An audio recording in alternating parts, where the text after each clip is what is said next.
Hi అండి, అందరికీ నమస్కారం అండి. ఫ్రెండ్స్, మనకి ఇప్పుడిప్పుడే ఉద్యోగ పెన్షనర్లకు సంబంధించి మరొక ముఖ్యమైన అప్డేట్ అయితే రావడం జరిగిందండి. ఇక్కడైతే మనకొచ్చిన అప్డేట్ ప్రకారంగా ఈ ఈపీఎఫ్ఓ ఉద్యోగులకు అదిరిపోయే గుడ్ న్యూస్. ఇక వీరందరికీ కూడా 7 లక్షలు జూన్ 30 వరకే సమయం అంటూ అప్డేట్ అయితే వచ్చిందండి. అయితే ఇందుకు సంబంధించిన పూర్తి వివరాలు అయితే మన వీడియోలో తెలుసుకుందామండి. వీడియో మాత్రం ఎక్కడా స్కిప్ చేయకుండా చూడండి ఫ్రెండ్స్, అప్పుడే మనకి పూర్తి సమాచారం అయితే తెలుస్తుంది. లైక్ చేయండి ఫ్రెండ్స్, లైక్ చేయడం వల్ల మనకు తెలిసిన ఇన్ఫర్మేషన్ ఇంకొంతమందికి అయితే తెలిసే అవకాశం ఉంటుంది. లైక్ చేయండి ఫ్రెండ్స్. లేట్ చేయకుండా వివరాల్లోకి వెళ్ళిపోదాము.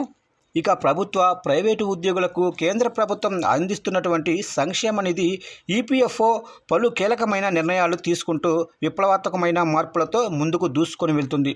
ఇప్పటికే 2.0 పేరిట ఈపీఎఫ్ఓ ఉద్యోగులకు పీఎఫ్ విత్డ్రా విషయంలో ఒక కీలకమైన నిర్ణయం కూడా తీసుకుంది. ఇందులో భాగంగా ఎంప్లాయ్మెంట్ లింక్డ్ ఇన్సెంటివ్ స్కీమ్ కోసం అప్లై చేసుకునే వారికి వెసులుబాటు కల్పిస్తూ యూనివర్సల్ అకౌంట్ నెంబర్తో ఆధారు, బ్యాంక్ అకౌంటు లింకు గడువును జూన్ 30వ తేదీ వరకు పొడిగిస్తూ నిర్ణయం తీసుకుంది.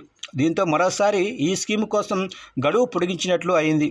ఈ స్కీము ఉద్యోగులకు ఎంతో ఉపయోగకరమని చెప్పవచ్చు.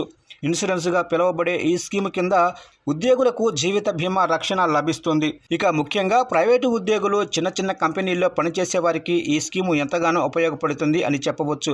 ఈ స్కీములో భాగంగా ఎవరైతే ఉద్యోగి ప్రమాదవశాత్తు మరణించినట్లయితే వారి నామినీకి బీమా మొత్తంలో గరిష్టంగా 7 లక్షల రూపాయలు నేరుగా లభిస్తాయి.